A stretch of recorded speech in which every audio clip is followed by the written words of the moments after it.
Bocoran 6 pemain yang dipanggil ke Timnas Indonesia untuk Piala Asia 2023. Persib kirim 3 pilar.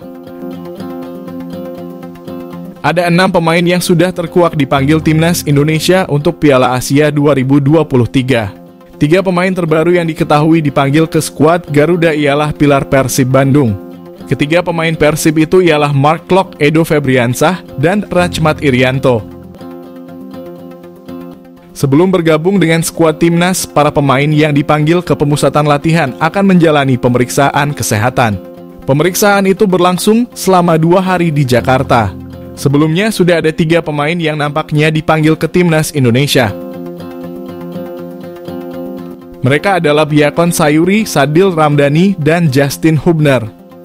Yakob Sayuri tak sengaja mengungkapkan dirinya dan Sadil bakal berjumpa lagi di pemusatan latihan Timnas Indonesia setelah duel PSM versus Sabah Football Club di Piala AFC 2023 lalu. Sementara itu Justin Hubner bergabung ke Timnas Indonesia disampaikan oleh pelatih Shin Tae-yong. Justin sendiri sudah resmi menjadi WNI dan urusan perpindahan federasi telah selesai sehingga ia bisa membela Timnas Indonesia. Rencananya bakal ada 30 pemain yang bakal mengikuti pemusatan latihan di Turki untuk persiapan Piala Asia 2023. Memprediksi aksi Timnas Indonesia di Piala Asia 2023 sanggup lolos ke 16 besar? Pada babak penyisihan grup Piala Asia 2023, Timnas Indonesia segrup dengan Jepang, Irak, dan Vietnam di grup D. Di matchday pertama grup D, Timnas Indonesia langsung ditantang Irak.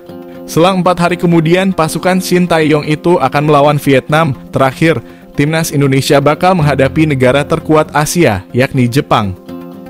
Di atas kertas, Timnas Indonesia berada di posisi paling rendah dari segi ranking FIFA di antara keempat peserta grup D. Timnas Indonesia hanya menempati peringkat 146 dunia berdasarkan ranking FIFA terkini, sementara Jepang 17, Irak 63, dan Vietnam 94. Namun bukan berarti skuad Garuda julukan Timnas Indonesia tidak bisa lolos ke babak 16 besar Piala Asia 2023. Sebab, selain juara dan runner-up dari 6 grup, ada slot tersisa yakni untuk 4 tim peringkat ketiga terbaik yang berhak lolos ke fase gugur. Secara realistis, Timnas Indonesia kemungkinan tidak akan bisa menjadi juara atau runner-up grup D meski itu bukan hal yang mustahil. Karena itu, skuad Garuda minimal harus bisa menjadi salah satu peringkat ketiga terbaik.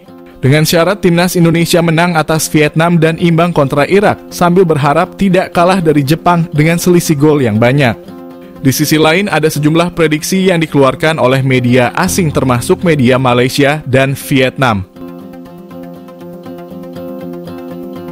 Dalam hasil simulasi yang dikeluarkan, persentase Timnas Indonesia akan finish di dasar klasemen grup D Piala Asia. Sementara itu, Jepang menduduki peringkat tertinggi di grup D dengan peluang lolos ke 16 besar, kemudian diikuti Irak yang dinilai akan menjadi tim runner-up. Terlepas dari itu, sepak bola bukan soal matematika di atas kertas. Segalanya mungkin saja terjadi di atas lapangan dan Timnas Indonesia dapat memberi kejutan untuk lolos ke babak 16 besar Piala Asia karena itu bukan hal yang mustahil.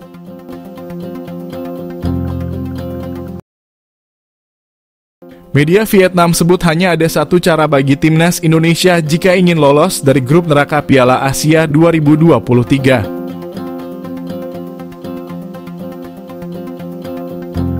Seperti diketahui, kurang lebih 1 bulan dari sekarang, turnamen Piala Asia 2023 resmi digelar. Ajang 4 tahunan itu akan dilangsungkan di Qatar pada 12 Januari hingga 10 Februari 2024. Untuk pertama kalinya dalam 16 tahun terakhir, skuad Garuda berhasil lolos ke turnamen tersebut.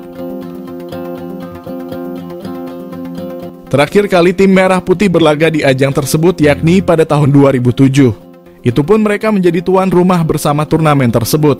Sayangnya jalanan terjal harus dihadapi skuad Merah Putih pada edisi 2023 ini. Pasalnya, skuad Garuda masuk ke dalam grup yang tergolong berat. Timnas Indonesia bergabung ke dalam grup D bersama Jepang, Vietnam, dan Irak. Jelas babak penyisihan grup nanti tidaklah mudah untuk dilewati anak asuh Shin Tae-yong. Di lain sisi, PSSI tetap memberikan target kepada timnas untuk lolos dari babak penyisihan grup. Jika melihat regulasinya, Indonesia memang memiliki kesempatan lolos yang cukup besar. Berdasarkan regulasi, ada 2 tim teratas alias juara grup dan runner-up yang langsung otomatis melaju ke babak selanjutnya. Selain itu, akan ada 4 tim yang berstatus sebagai peringkat ketiga terbaik di masing-masing grup yang lolos ke 16 besar.